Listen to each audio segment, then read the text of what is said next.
right, Captain Evil.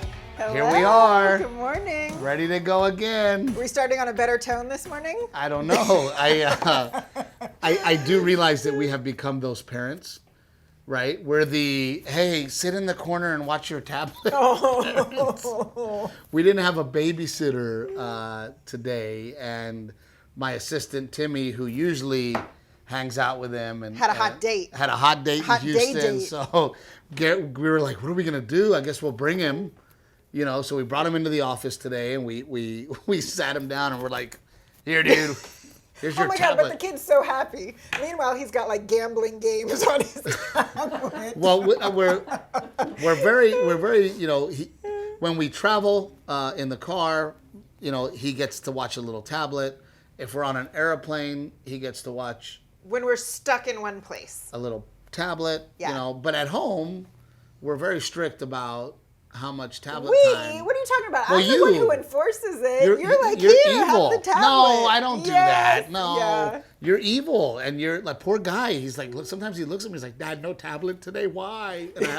And I have to be like, well, Captain Evil over there won't let you use it, buddy. Sorry. Pediatricians' guidelines are 1 hour a day of tech time.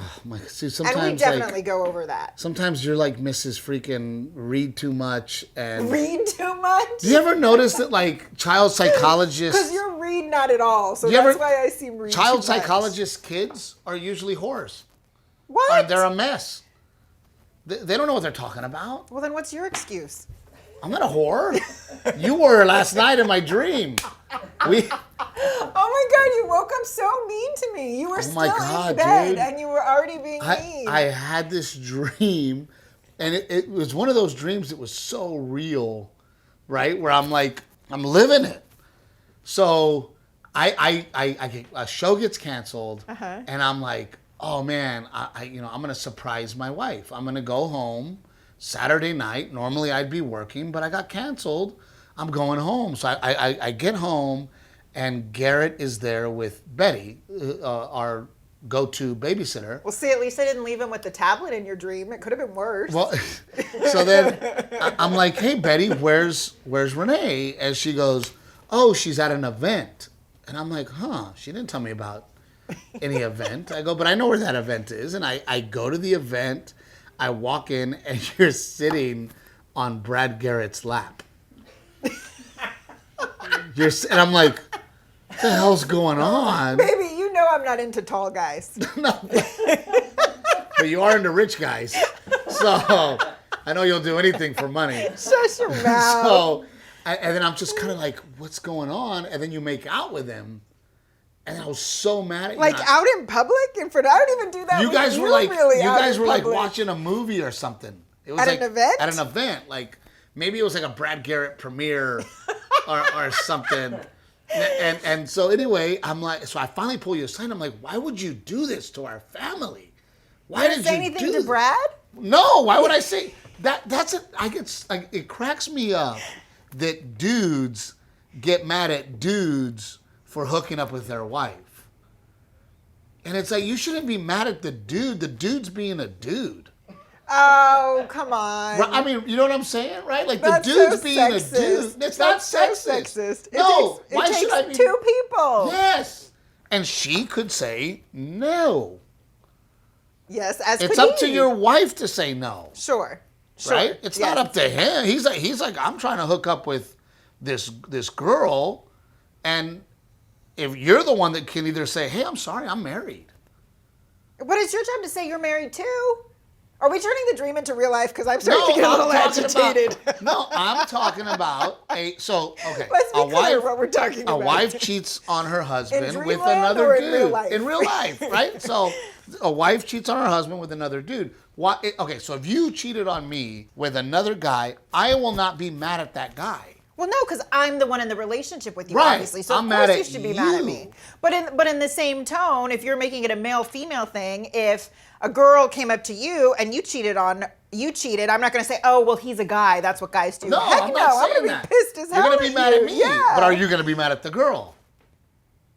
Well, I don't care. I'm not married to her. It's not about her. That's what She can be whoever she Is that wants not what to I'm be. saying? That's what I'm saying. But you made it a male-female thing, not a my spouse thing. No, but that's what I'm saying. It makes me. It's funny to me that dudes are like, I'm mad at the guy. Gotcha. And my wife. No, dude, you should be mad at your wife, and vice versa.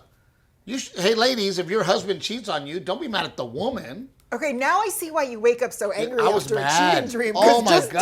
talking about it has me all like on edge. So I woke up, and then we're in the process of buying a house, and the realtor sends us like this agreement or whatever, Yes. and I'm like, hey Renee, have you seen the agreement? And she's like, whoa. I just opened my eyes. What's the problem? And I'm like, well, you cheated on me last night. Like, it felt so real to me. You need to read this agreement now. Oh, dude, but remember when? So, I'm having a sexual dream, right? You remember this?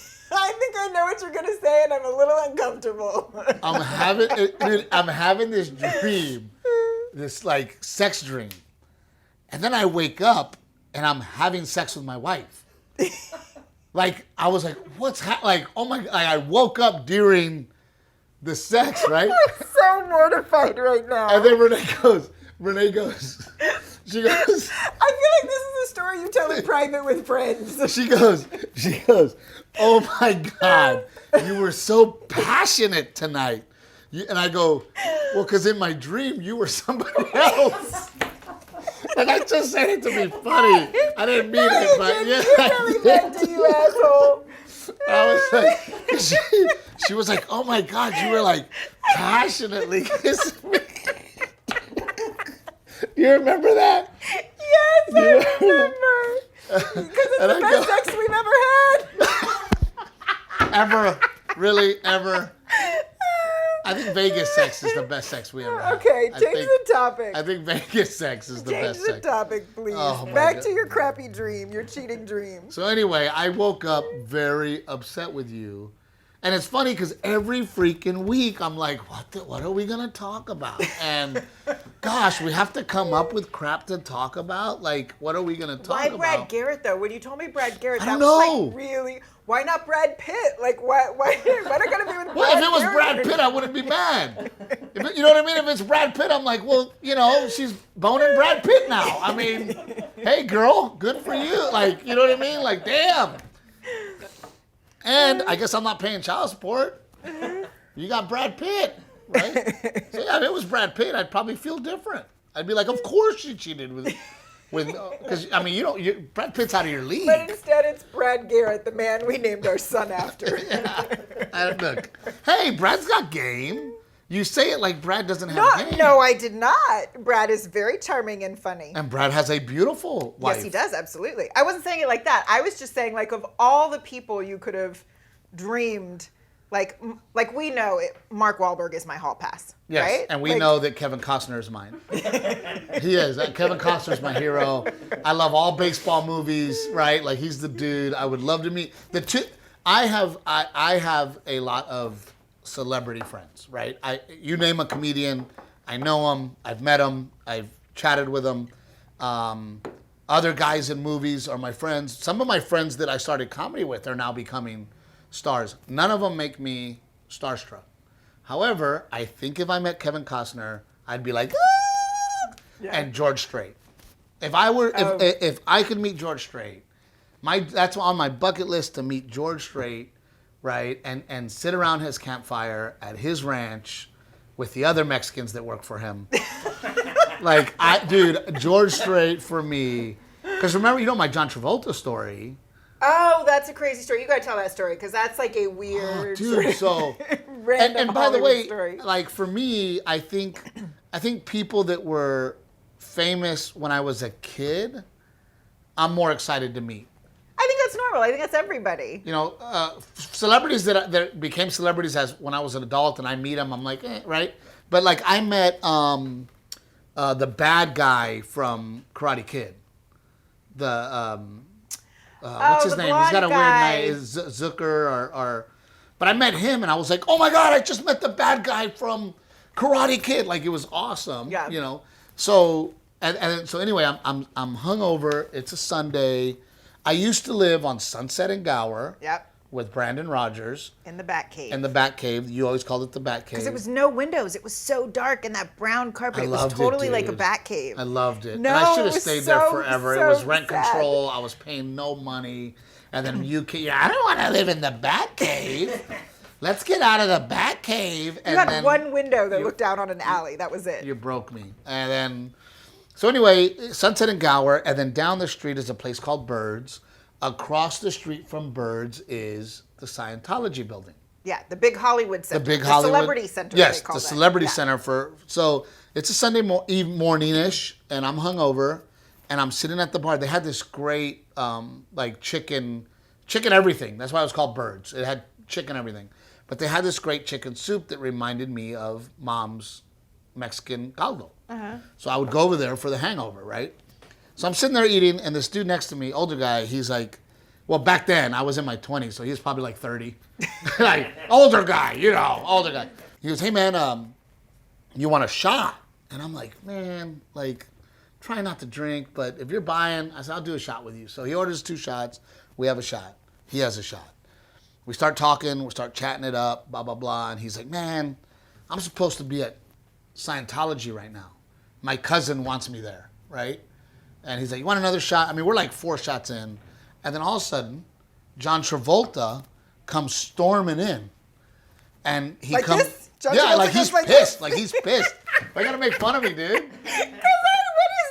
What is this? That was my act out. That was my act out. You just want to show off your shoulders, or what? What was that? You noticed. You clearly noticed my cannonball. You clearly Okay, noticed. sorry, go. So anyway, and it's hard to look that way because they're like, sometimes they're in my peripheral. I'm like, damn, oh, that's my shoulder. Because your neck's too thick. Dude.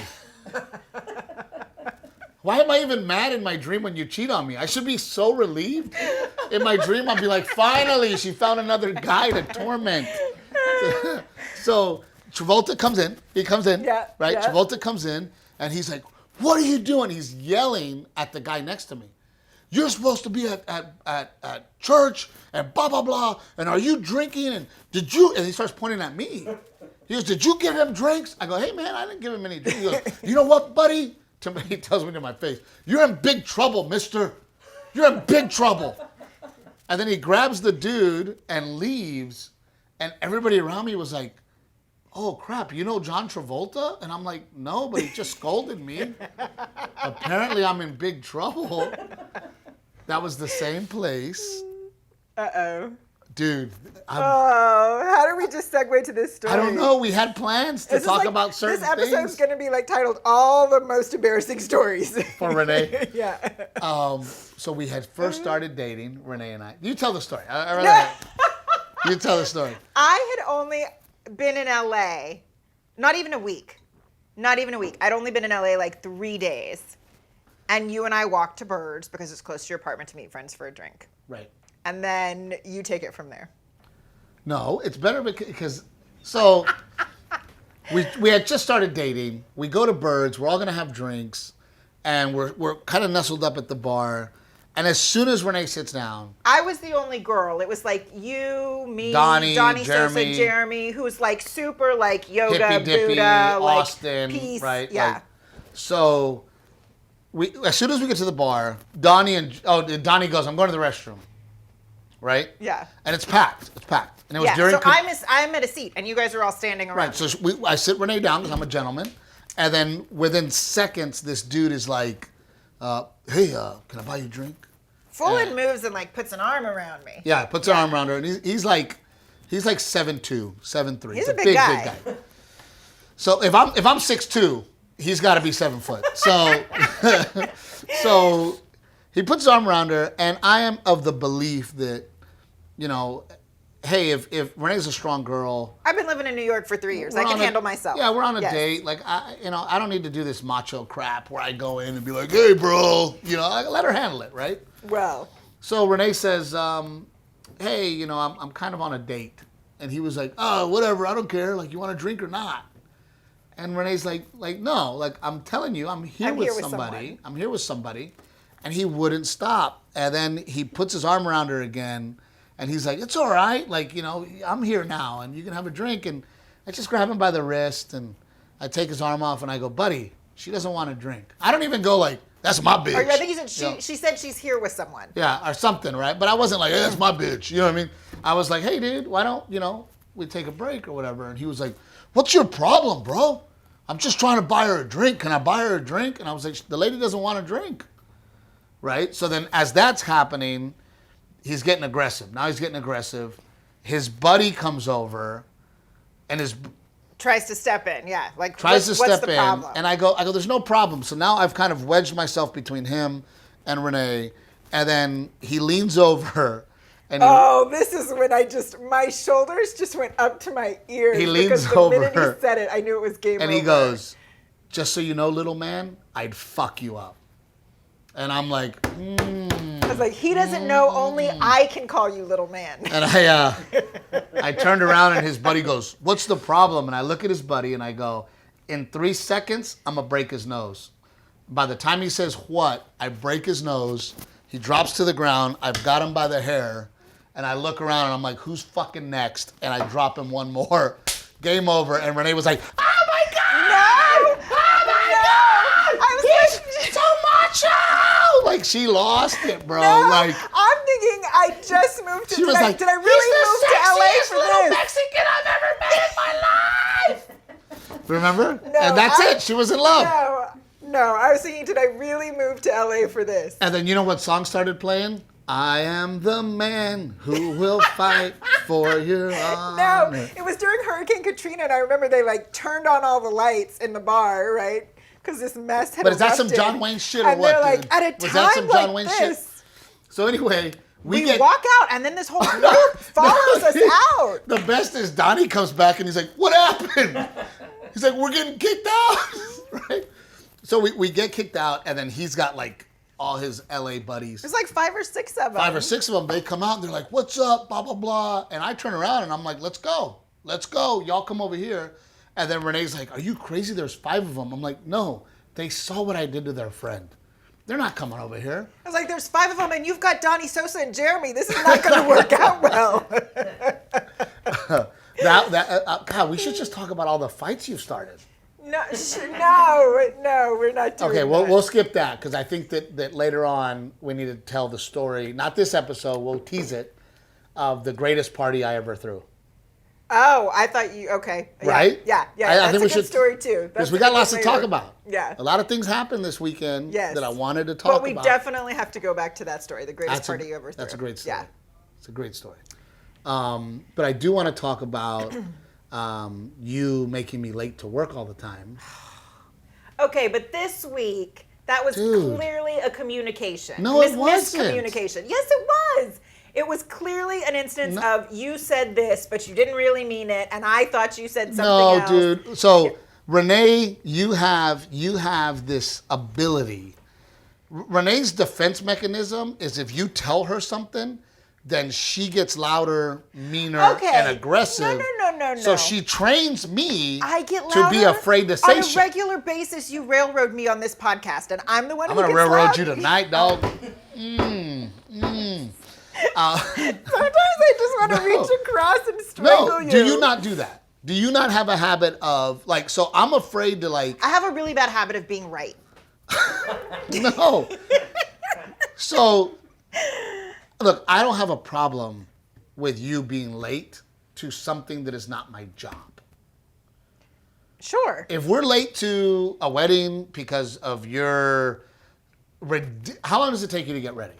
An hour. But look. No, it takes longer than an hour. If I have to blow dry my hair, but because I know you are so impatient, I will wash my hair the night before and let it air dry because I have so much you're freaking still hair. late. It takes so long. No, let me finish because women will sympathize with this. Look at her looking for a team. Like takes- she's like, ladies, No. get on board. Let's tell them. It takes a long time to blow dry. So I literally plan the day before for clean hair. Okay, so I'm not saying that it doesn't take long. All I'm saying is that I gave you 2 hours notice. I don't need 2 hours. And apparently you do because we were late. No. You were late. You gave me less than an hour.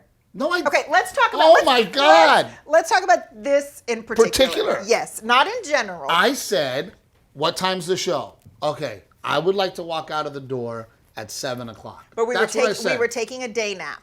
We were taking a day nap together. And then I said, I would like to walk out of the hotel room at 7 o'clock. Yes, and when you said that, the hour window was already ticking. And it takes me, it does, No, it I allow wasn't. myself an hour to get ready. Yes, we woke up, as you said, I It want to was leave at 7. 5:40. It was 5:40 6 when we woke up. Okay, so And 6. then- So that's still an hour. Okay, yes, except that my folks called and they had Garrett, or they were going to pick up Garrett, and we realized we forgot Look how to leave aggressive she the is car right now. seat. Look how aggressive she is right now. No, because She won't even let me talk. You don't give all the details. I am giving the details. So Okay, the instead car seat. of yes, exactly. So they said, "Oh, leave the car seat at the lobby," which means you have to go down the elevator. Which right now, because of COVID, only 4 people in Could the you elevator have at a asked me time. to go get it? Could you Could have you asked not me? have gotten your butt out of bed and gone and get it yourself? All you had to do was ask. You took the phone call. Your parents didn't call me. I told you what was going on. I said, "Oh, we forgot to leave Your the parents car didn't seat." call me. If your parents would have said, "Hey, Steve, where do we leave the car seat?" Then it's my department. Okay, now I'll you're handle being it. shifty. No, now you're finding excuses no? and being shifty. Could you ask me? Could you have said, "Hey, I'm trying to make it by 7. Do you mind going to get the car seat?" Yes, I could have asked you, but But you instead, didn't. So now you're using it like a you lawyer. didn't get out of You're using bed. it like a lawyer to give yourself an out and an excuse. You didn't get out That's of bed. why I like fighting on the So podcast because you're calmer and you're not as mean and you're not as aggressive, guys. Because this I'm is, trying to make my point very Go ahead, clearly. I go want ahead. everyone to know I'm right. You're not right. So I go and get the car seat out of your truck. Your truck, it was in your truck. I go Okay. and get the car seat, bring it back up to the lobby, drop The it truck off. that you wrecked. Yes, the truck that I wrecked. Dropped it off and then came back up to shower and How start long does getting that ready. take? How long does that You take? told me. No, listen. 15 minutes? 10 at the most, max? 10, 15 minutes, yes. How does it take But 15 minutes? When I need an hour to get ready, that 15 10. minutes It is was critical. 10. It takes 10 minutes to get in an elevator, go down, switch the car seats, and come back. It doesn't take 15. Okay, so even then, it took 10 minutes. But when Okay. you've only allotted yourself an hour to get ready, 10 minutes is 10%. That's a significant portion, sir. Oh my God. So anyway, So then you say, go ahead. do you go know ahead. what you said? What did I say? You said, I'd like to walk out the door at 7. Are you going to be ready? And I said, I think I can make that happen. And you said, if not, you Okay, can but just no, take no. your own car because we both No, had but I said cars that there. before the car seat. I told you at 5:45, 5:40, I said, hey, I would like to walk out of here at 7. Uh-huh. That's what I said. Uh-huh. Okay? Well, it doesn't matter. And then when you said I could take my own car. My thing is, had you told me, hey, looks like I'm not going to make the 7 o'clock deadline, you should say, if you want to go on your own, I'm sorry, I'm not going to make it. You told me I could go on my own. You said I could take my own car. So now it's 7 o'clock, and I'm not going to get dressed because I'm trying to stay calm, and I'm trying not to get in trouble because that's how you do business. You do business in a way that if you screw up and then I tell you screwed up, then I'm in trouble. How does that make any sense? It's female logic. Perfect sense. So then hey, it's 7 o'clock, honey. I go, are you going to make it? She's like, oh, I'm not even close. I'm not even close. I'm like, oh my I was God, going to take dude. my own car. You said I could take my own car if I wasn't ready. So now it's 7 o'clock, and she's like, oh, she's still in a towel. She's still wearing the towel. And I'm like, hey, how about a little heads up that I'm not going to make it? Because it's my job, and I get anxiety. So then I thought you were going to leave. I thought it was 7. I thought you were going to go and leave. You were still laying in bed, so I was like, oh, he's chilling. He's taking his time. So this is how our cycle of fights works. She does something. I call her out for doing something. Then she gets really pissed because how dare I call her out for making a mistake. So then she gets really pissed, and then she yells and screams at me, and then I yell and scream back, and then she yells and screams back, and she's like, F you, and I'm like, F you, and I'm like, I have to give examples. I'm like, look, I've asked you several times. Have I not asked you before to, at least for work, that Listen, there was a very simple solution that day, that show. You told me I could Say, drive I'm myself. sorry. We had 2 cars. You could have taken your truck to the show, How about- been how about- on time, how about you no go, problem. hey, I could have followed right I'm behind not you going to make 10 it at minutes 7. later, I'm no not big going to make deal. it at 7, and I'm sorry for that. I'm sorry. But if you don't mind, go ahead and take... It's like the ceiling fan. Uh-oh. It's like the ceiling fan. No, see, don't open up another fight. Don't it's do all that. about no, but it's all about Don't do that. It's all about approach. So we go and buy a ceiling fan, which by the way, I think we probably already talked about it. She buys a ceiling fan, we put it up, and the only difference between that ceiling fan and the ceiling fan she wanted was the one you put up was ugly. Was a little silver thing around the light. Right? And me and Timmy, right, my road manager, we put it up together, and it's not easy and it's not hard, but we put it up. She walks in there and she's like, "Oh no, you got to change it out. Go get the other one. I don't like it." I sent you a picture of the fan. And my thing is, I sent you a picture of the exact fan. And then my thing is, how about, oh my God, guys, I'm sorry that you're gonna have to do this again. I really don't like that fan, and baby, if you could for me. Please, put the other fan. I'm happier. We don't speak to each other that way, though. I'm happier. Okay. Understood. It's like the joke I'm trying to write right now about, like, how does it feel to be able to make decisions and not ask anybody? Like, it must feel great. Like, she must feel so great to be like, I just made that decision. And there's no consequences. Oh, you do too. You make decisions all the time. Did you not, like, literally, her sister... Just when it comes to stuff that's, like, a matter of taste, we should leave to me. That's all. Oh, that's where we're at. That's where we've gotten, dude, where I'm like, look, I'm going to give you a budget for the new house to decorate it. Do whatever you want. I feel like most Which I think is crummy. That. I think it's crummy that I'm going to live there, too. I work for this money too, and I don't get any say? No one's saying you don't get a say. Dude, I told her no pink years ago. I go, I don't mind you doing your thing, but I don't want pink. And then all of a sudden, what color are our sheets? White and pink. Blush. And pink. Because she does what she wants. That's the only pink in our entire home is sheets. You sound like such a big baby right now. I'm a grown-ass man sleeping in pink sheets. I don't like... Okay, fair enough. Okay. I'll buy pink curtains instead. No, I don't like pink curtains. But like, so your sister gets picked. By the way, so it made me think about it because hey, it is. I'm sorry there was a miscommunication and that you were late for work. Are you saying sorry Yes. on the podcast? Dude, this podcast is gonna change our lives. That made me feel so good. Thank you, Renae. And the next day I made up for it. I was ready 10 minutes early. Thank you. And today for the podcast, was I not ready 10 minutes early? You were the one who had to walk back in the house? What? I don't even know. Like the whole The dynamic of our relationship is now broken. Now I can't bitch. You just did it because dude, she likes to win. So we put out a clip about the fishing. About the fishing clip, how you said. About how I said fishing is basically doing nothing. And all these people disagreed with her, and she was like, oh my God, this does not feel good. Now I know what it feels like to be you, because people always think I'm right and you're wrong. She was like, I don't like this feeling. And I'm like, yeah, I know. Well, welcome to my world. Welcome to my world. So anyway, you're my Rebecca, her little sister I love so much, and she just had a birthday, so happy birthday, Rebecca. Happy birthday, Becca. And you put up on your Facebook that beautiful picture of you and her. A lot of people don't know that you were on Say Yes to the Dress. Yeah, Becca got picked to be on an episode of Say Yes to the Dress. They did. I think it's called what's the episode called?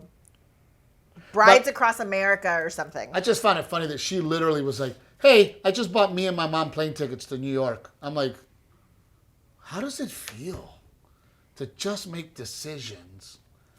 My sister is going to be on an episode to Say Yes to the I'm Dress. not mad at Of it. course we're going to go to New York City. I'm just saying. So you go to New York. I was thinking the other day too, because literally you guys probably have the most screen time. Wouldn't you say? Becca got a lot of screen time. Yeah. Rebecca and you and your mom were on screen a lot, and I realized that I always say that you are extra. You are a pain in the ass. You are a Captain Evil. You say it like you want sympathy. Everybody knows. And there's this. 50 other brides on this that show are extra too. that are extra, and you guys are more extra. That's what's amazing. We're the most prominent extra. Like yeah, they get the most screen time because they're the most extra out of the extra bitches. So how extra of a wife? Think about that. But I wanted to talk to you about the experience. It was neat and it was weird and bizarre. I mean, can you imagine 20, I think they split them up into like 2 groups. So 25 women dress shopping at once. Oh, look. Come here, buddy. His little face. What's up? We are almost done filming. Are you okay? Yeah. Yes, sir. Thank you. Where were we? About you. Oh, so think about it. You've got 25 women shopping for a wedding dress at the same time, right? 50. Well, they split them up into 2 groups. Oh. Because there's no way you would have 50 brides in there at once, but dresses are just like flying off the racks, and they've got like 5 different camera crews because they're trying to capture all these as different much as women. they can. Yeah, these different groups, and they want to like keep interviewing Becca and my mom and I, and the consultant that's working with Becca, I think his name was Shane. He's like, hey, we don't got time for this. These dresses are disappearing. So Becca's like in a panic, thinking like there's not going to be anything left. And she can't be happy with the $7,000 dress she's already wearing, right? Because she's extra. Anyway, so it's a crazy, bizarre experience. But the shop, Kleinfeld's, is this beautiful shop, and all the consultants are amazing and gorgeous But gowns. I feel like, for your mom is such a workaholic and such a...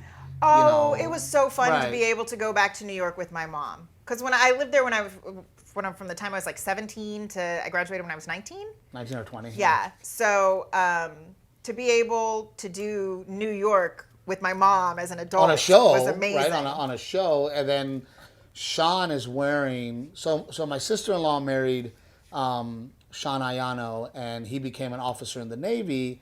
So he was wearing... Well, they got picked to on, represent the state of Hawaii. There's like even a bride she's to from represent Texas, every state. Right. They were in Hawaii. He's stationed in Hawaii, so they got picked to represent Hawaii. And you guys were walking around Central Park. Or, I'm sorry. The wedding was in Central Park. Right, but where they took those fabulous pictures because the guy was Times Square. Times Square. Yeah. So Rebecca and Sean are walking around. Sean's 6 foot. This was the day after the wedding, that evening. Sean's 6'2", Rebecca's 5'8", They're skinny. both tall, yeah. Right, and all of a sudden, this camera guy, right? Tell us, so you were there. Well, because there's camera guys that hang out in Times Square just to capture like these amazing Times Square moments. They have these, really cool Instagram accounts, and there's that iconic picture of the one in San Diego. Yes. Yeah. In Times Square. So he saw Becca and Sean, and he was like, you guys got to let me take pictures. This is so cool. So she ended up with these amazing photos of her in her wedding dress that she wore on the show and him in his dress whites in the middle of Times Square. And Mom and I just happened to be coming out of, we were meeting there because we had gone to see a Broadway show. And we were like, come meet us in Times Square. So we all got to take pictures there, too. It was really neat. Cool. Well, I think that photograph might have been one of the ones that he took. Yes, the photo right? I posted was that. She ended up with these amazing wedding photos. Which, by the way, so my wife is definitely spoiled.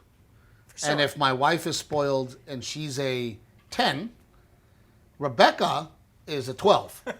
Her little sister's a 12. And I found it so funny that Rebecca's like, I don't even want a wedding. Like, something simple, I'm fine with it. She had 3. She had 3 weddings. She had the wedding on Say Yes to the Dress. Just the 2 of them. She had a Hawaiian wedding, just the 2 of them. Uh-huh. And then she had the Say Yes to the Dress. Yes. And then we had a full-on big Texas wedding. And from something simple. Just something simple. They're extra. They are extra. But you loved it, right? Yeah, no, it was fun. It was great. So we got to find out what the name of the episode is, so that people. I think it's "Say Yes to the Dress America." I think so. Because they chose it's 52. It was actually 52 brides. Well, it ended up part of my joke because, I tell the story about. Oh yeah. It being the worst vacation it's like of my life. It's like a big part of the act now. Yeah. And you being in New York City, and I am literally in the attic, and when I tell you that I was sweating so much that it looked like I had jumped into a swimming pool. That's how wet my shirt and shorts were. And I'm sitting there, because I'm in the attic. I'm in the attic putting insulation, it's in the summertime. So it's 300 degrees up there. And I'm sitting there, and when I tell you I'm drenched in sweat, I'm drenched in sweat. I can't cool off even though I'm in the AC. This one calls, oh my God, I'm in Central Park right now in a sundress. And it could not be any hotter. And I'm like, did you just say that to me? There was no shade. They had us standing no up shame. in Central Park for this There's no ceremony, shame. I'm and working there's my no ass shade. off to better our life with our rental property. And Meanwhile, you got Garrett in bed with the tablet. Here, kid, take the he tablet. got sick that week. Oh yeah. So you finish telling your story, and then we'll get into that. Well, you always get mad because anytime I'm alone with Garrett, my parents will come help. And you're always like, do it alone. Do it alone. You can't do it alone? I'm like, yeah, I can, but my parents want to come and help. What's the problem? No, there's no problem with that. Because when Renee's gone, Renee's gone, my parents can actually come over. After this experience, I would prefer that they come over so that Garrett is healthy when I come back home. He was fine. He was fine. No. That was when we ended up in Tampa. Yeah. And I ended up with 104 fever. Steve ends up in the emergency room. I've got a kid with a swollen foot fungus, like covered in bumps. I was like, I'm never going away again. Like, clearly, I cannot leave. My family falls apart. Teach you a lesson. Teach you a lesson. Don't leave your family. Don't be gallivanting across New York City. God forbid a woman get away for 3 days. But it was a good experience, and I'm glad you did it. And I just love when people are like, did I just see Captain Evil in a commercial? Did I just see Captain Evil on Say Yes to the Dress? Like, it was pretty awesome. It was pretty awesome. It was neat. And then the last thing that we wanted to talk about is, we're really listening to the comments. We try very, very hard to read all your comments, believe me. And, one of the comments was that they really like kind of the inside baseball. They like the behind the scenes of the stand-up, of us talking about what happens behind the comedy scene. Right. And, since I've gotten to where I've gotten, I feel this need to reach back and help. Well, you as a human who you are, regardless of your career or what you do, you love to mentor. Well, you love to mentor and you love to help and give advice. I had a very rough mentor experience early on in my career. And because of that, and I realized the other day that because of that, I have never trusted comedians again. I've never gotten close to another comedian again. It was such a bad experience for me that I completely separated myself, and I completely did not ask anybody for help anymore. Because I was like, look, I got screwed over. The situation really jaded you. It jaded me really bad, so... That was a bad situation. Horrible situation that has affected my career. And because of that, I have not only protected myself from falling for that again, because I truly fell for something, right? So in return, I like to give back. Yeah. And in all honesty, it has backfired on me early on in my career. I was going to say, I think there's some people who don't want your advice. I think a lot of people don't want my advice, and I think that... But I think it's hard too. I think when it comes to stand-up comedy, there's a certain amount of ego a person has to have to get on that stage and be successful. Like, it's part of the job description. Right. And so if you are a person who does have a significant amount of ego, taking advice or feedback is sometimes hard to hear. No, absolutely. And it's hard for me to hear in the beginning. And I have learned to trust the people around me. I've learned to take notes, and me and my partner in this podcast, Rick, we talk about it all the time. Hey, dude, I trust you in your lane to help me, and vice versa. And I've learned over the years to be able to take criticism, to be able to trust the people that I'm working with and their expertise. And it's frustrating because when I find somebody with talent, they're usually really young. And they're not ready for the, advice or the, well, but I also think you have to remember, just like we're talking about how it takes a certain amount of ego to go up there on stage and do that, I think when you're young and you're starting out, that ego is so fragile. And so when someone does throw something at you, it can totally throw you off. Sure. And I have a habit of being very forward and being very blunt. And You don't sugarcoat things. I don't You sugarcoat just things. say it how it is. I say it how it is. I make it very simple. And I tell comics that tour with me, look, dude, if you're touring with me, I already like you. So let's skip the, hey, you did good.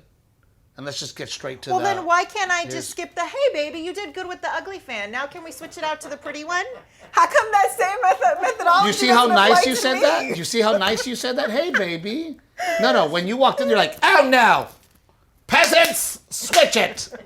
Like, that was the attitude you had. And all I'm saying is, All I'm saying is, why do I have to sugarcoat it? You don't sugarcoat it. because I treat you, I Okay. sugarcoat for you. I'm talking about comics. Okay, I totally diverted. Yes. I'm sorry. Because you're trying to win. You're still trying to win. No, I am. You're still trying to win. So, I try to find these young, talented guys, and I try to help them the best I can. Is it always the best? Is the way that I help the best? Maybe not, but I'm doing the best I can Right. with 1,000% good intentions. Yeah.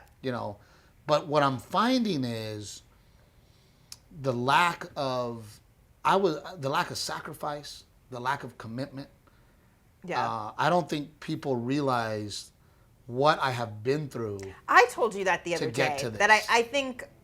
I think people, because you make it look so easy on stage, I think sometimes people think that everything is that easy, and they don't realize all the behind the scenes work and sacrifice that happens. All the free shows I did, all the driving I did, all the sleeping in my car, sharing hotel rooms, Yeah.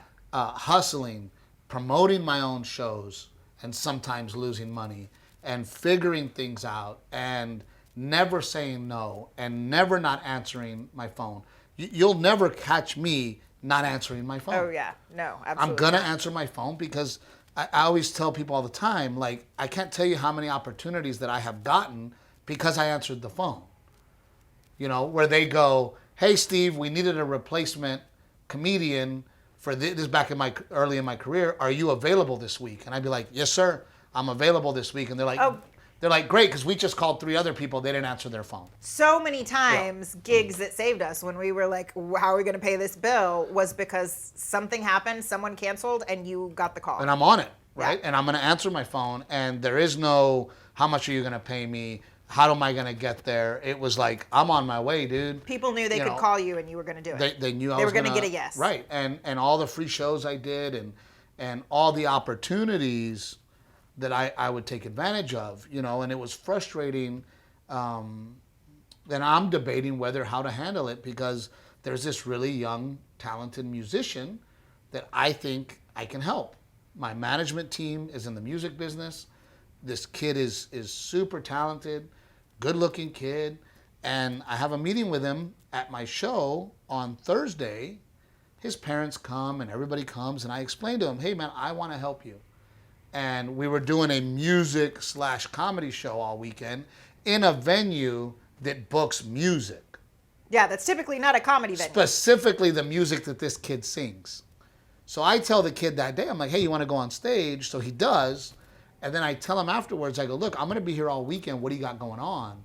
And he's like, well, I don't have any gigs. I said, well, you should come back and hang out, and you should come back and get on stage. I can get you on stage every single night, which, by the way, exposure to a completely different audience. and all sold out. Yeah. I mean, my shows are completely sold out. And then I get a text message from him, and he's like, yeah, man, we have company over tonight, so I'm not going to make it. And I'm like, there is no company, dude. There is no day offs. There is no, especially on the weekends. There is no weekends for you.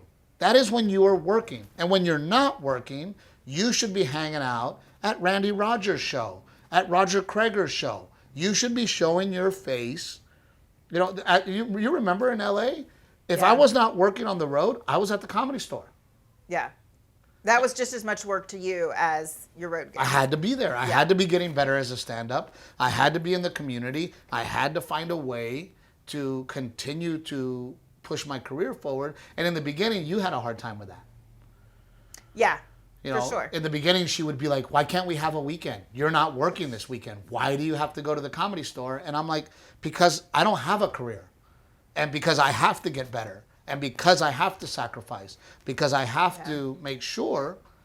And then some of the gigs, people are like, my goal back then was, I gotta make $1,000 a week.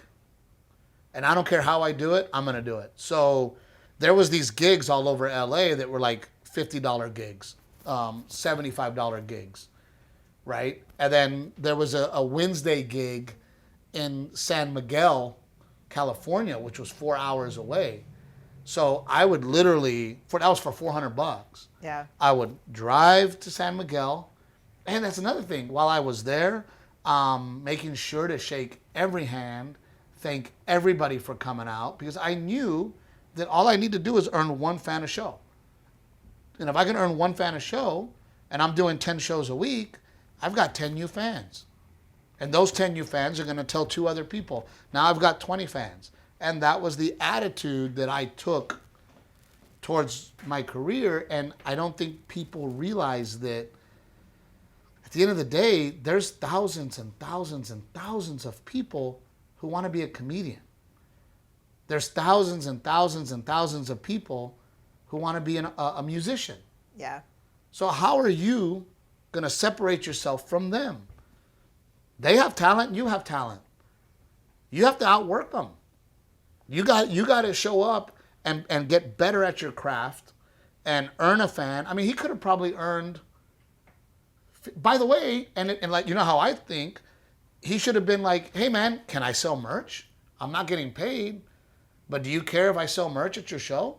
I bet he could have made $50 a night, $50 a show. Because I'm happy to go on stage and go, hey man, he came out here to perform for you guys. He's not getting paid. He's selling merch, man. Buy a hat, buy a shirt. Yeah. And he probably would have made Buy his some music. money. Chingo Bling's like that. Yeah. Chingo Bling would take every opportunity he could to get in front of the public. So it was very frustrating to me, and I don't know how to I handle just it. think because you are such a hard worker, you have such high expectations. You set the bar so high. And not that you shouldn't. I'm just saying not everyone thinks like you. But we're hard workers. For us, and other people that we work with, it's 7 days a week. There is no days off. Yeah. Right? The phone, I don't turn my phone off. We're sending emails Saturday, whenever. Sunday, Friday. I mean, every day it just keeps rolling. And we deal with people sometimes where we'll call them and they're like, yeah, I'm at the pool right now. So and I'm like, I'm out of the office. yeah, I'm out of the office. And I'm like, for us, there is no out of the office. Yeah. And I get so frustrated. There's an intern here right now named Brooklyn, right? Brooklyn. Brooklyn, if you work harder than everybody else, you will be more successful. And you have to sacrifice, and you have to put in the time, and you have to make yourself work harder than everybody else. Because everybody else wants the same thing you want. I have made my own path. I've heard a million no's. I still, to this day, we have now a successful podcast. I have almost 1 million fans on Facebook. I have 3 specials in the can, filmed, Showtime, Netflix, Amazon Prime, and I'm still not getting, Hollywood's still not giving me another special. There's still no, you still hear no's. I'm still hearing no. Get used to the no's. Mark Wahlberg said it took him 10 years to get the Fighter made, to make right? the Fighter. Mark Wahlberg is getting no's. Yeah. So if you're just starting out, you better take every crumb that comes your way, because those crumbs become the whole cake. Yeah.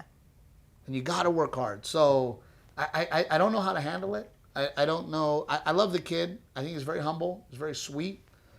But I also think, and me and you... You said you give him another chance. You explain, and either he gets it or he doesn't. I think that's what I'm going to do. I'm going to call him and say, look, dude, you missed an opportunity, and you have to make a decision on how hard you want to work. Because I don't want to work this hard to help you. For a hobby. For a hobby. You got to make this your life. Yeah. And if it is your life, that means that you have no life. Because me and you... But we have a life. But we built it, and we work hard to have that life. I think we're very fortunate that we get to work together. We are very... Well, but we created that, and we did that, and we work hard towards that. So we went way longer, as always. Garrett got more than an hour of tablet time. But the podcast has been very successful, so thank you so much, and we appreciate the comments and everyone's sharing it. That's what we need more than anything. We need you guys to share it. We need you guys to tell people about it. Tag your friends. And please continue to support. We love you guys so much. Someone said they want your mama. They want Miss Dora on an episode. We didn't even get to talk totally got about to get her on an episode. Miss Dora at the show every night till 2 a.m. Oh hanging my gosh, out. she was loving taking it. shots. My mom's taking shots. She wouldn't come backstage because she was getting way more attention out front. Oh yeah, she was out front hanging out with the owner of the club and just everybody. So yeah, we do have to get Miss Dora on the show. Follow her, please, at Dora Pena on Facebook. She loves it. She sells eyelashes. Buy her eyelashes. That's our sponsor. Our sponsor today is Dora Pena on Facebook. My mother, she sells eyelashes, ladies. So they're the magnetic ones. So get some of those. This has been a great episode. I love you. I appreciate I'm sorry. I'm gonna be high for the rest of the week. Hopefully it'll last a little longer than that. Well, I'll probably have a dream. No, I was going to say, hopefully a bad dream doesn't ruin it, a cheating dream. So we love you guys. Thank you so much. We're out. Thank you.